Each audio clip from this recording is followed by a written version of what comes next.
अब आगे हान को पता चलता है कि उसके डैड ने उसके अकाउंट को ही फ्रीज करा दिया था। अब वो अपने अकाउंट से पैसे नहीं निकाल पा रहा था। बीच बीच में उसकी बुआ उसकी मदद कर देती थी पैसों के मामले में, लेकिन अब तो वो रास्ता भी बंद हो गया। हान जाकर के अपने डैड से झगड़ा करता है कि आप चाहते क्या हो, मेरे पास थोड़े भी पैसे ना रहे हैं, लेकिन वो उसे सीधे बाहर का रास्ता दिखाते हैं। हान बाहर आता है तो वह देखता है कि बाण हनी यहाँ एक पोस्टर को पढ़ रही है। वो भी जाकर के उसे पढ़ने लगता है। असल में कंपनी में एक नाश्ता बनाने का कंपटीशन होने वाला था। इसमें जिसकी भी नई डिश पसंद आएगी वही एक कंपटीशन जीतेगा और उसे काफी पैसे भी मिलेंगे। हान उससे पूछता है कि क्या तुम कंपटीशन में पार्ट लेने वाली हो। बाण हनी कहती है फिलहाल तो नहीं, पर वो उससे पूछती है क्या तुम लेने वाले हो।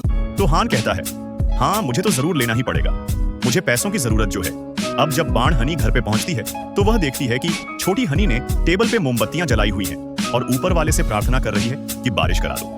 असल में वो यहाँ पे बारिश वाले दिन ही आई थी, तो उसे ऐसा लगता है कि अगर बारिश होगी तो वह वापस चली जाएगी।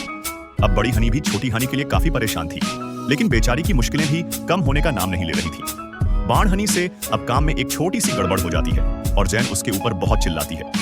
वो उससे कहती है कि तुम्हारी इस टीम में कोई जगह ही नहीं है, तुम उसके काबिल ही नहीं हो। चन उसकी काफी इंसल्ट करती है और बाण हनी को यह काफी बुरा लगता है।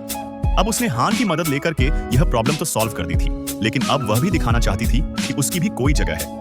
इसीलिए वह उस कंपटीशन में पार्ट लेना चाहती थी और उसने जय को कह दिया था कि वह इसमें जीत करके अपनी वैल्यू साबित कर देगी। दूसरी तरफ चेयरमैन देखते हैं कि आज उनके ऑफिस से उनकी चेयर तो गायब है। फिर उन्हें पता चलता है कि उनकी चेयर तो उनका बेटा हान अपने किचन में ले गया है।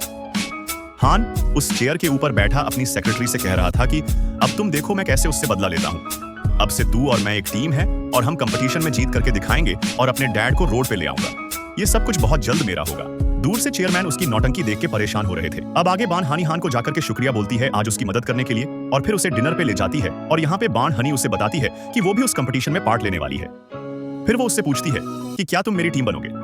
खान तो सोच में पड़ जाता है कि बाण हनी तो सामने से टीम बनने के लिए सोच रही है, पर मैंने तो 3 से 4 लोगों को बता दिया है कि मैं उनकी टीम बन करके उन्हें कंपटीशन में जीता दूंगा। लेकिन वो बाण हनी से कहता है कि तुम चिंता मत करो, अब से हम दोनों एक टीम है और हम ये कंपटीशन जीतेंगे। और बाकी सब लोगों को मैसेज कर देता है कि अब से मैं तुम्हारी टीम नहीं हूँ, अब तुम लोग अपना अपना देख लो। अब घर लौटते वक्त तो हान बाण हनी से पूछ ही लेता है कि तुम्हारा उस एंथनी के साथ कोई चक्कर था क्या। लेकिन बाण हनी कहती है कि नहीं नहीं, मेरा उस एंथनी के साथ कोई भी चक्कर नहीं था। अब यह जानने के बाद तो हान बहुत ही खुश होता है। अब अगले दिन बाण हनी को पनिशमेंट में वॉलंटियर सर्विस देने के लिए जाना था। उसने जो एंथनी के खिलाफ कमेंट्स किए थे उसी के चक्कर में उसे पनिशमेंट मिली, संगीत थी। अब बाण हनी छोटी हनी को भी अपने साथ ले जाती है। जब यह लोग सर्विस देने के लिए जाते हैं तो देखते हैं कि हान भी यहाँ पर आया हुआ है। हनी उससे पूछती है कि तुम यहाँ पे क्या कर रहे हो। हान यहाँ पे याद करता है कि जब एंटनी ने कहा था कि उसके और बाण हनी के बीच में चक्कर चल रहा था तो जेलेसी में उसने भी बुरे बुरे कमेंट्स किए थे और उसी की सजा उसे भी मिल गई। लेकिन बाण हनी को वह कुछ नहीं बताता, बस बाण हनी को वह इतना कहता है कि गलतियां किससे नहीं होती है, मैं भी पनिशमेंट की वजह से यहाँ पर हूँ। बल्कि हान के साथ साथ तो एंथनी भी यहाँ पर आया हुआ था। हान को काम करता हुआ देख के एंथनी को बड़ा अच्छा लग रहा था। अपनी पनिशमेंट पूरी करने के बाद अब रात को यह सभी डिनर करने के लिए साथ में बैठते हैं। एंथनी को यहाँ पर खाना बहुत अच्छा लगता है। अब कुछ देर बाद को देखते हैं कि क्लीनर आकर के कहती है कि तुम में से टॉयलेट कौन गया था, पूरी टॉयलेट जाम करके आया है। हमें पता चलता है कि यह सब तो एंथनी ने किया था, क्योंकि उसी ने इतना सारा खाना ठूस के जगाया था और उसी की वजह से टॉयलेट जाम हो गई थी। अब सब उसके खिलाफ बुरे बुरे कमेंट्स करने लगे थे।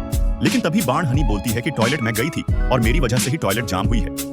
इसके बाद तो एंथनी उसको प्यार भरी नजरों से देखता ही रहता है। इसके बाद एंथनी बाण हनी से कहता है कि चलो मैं तुम्हें घर छोड़ दूंगा।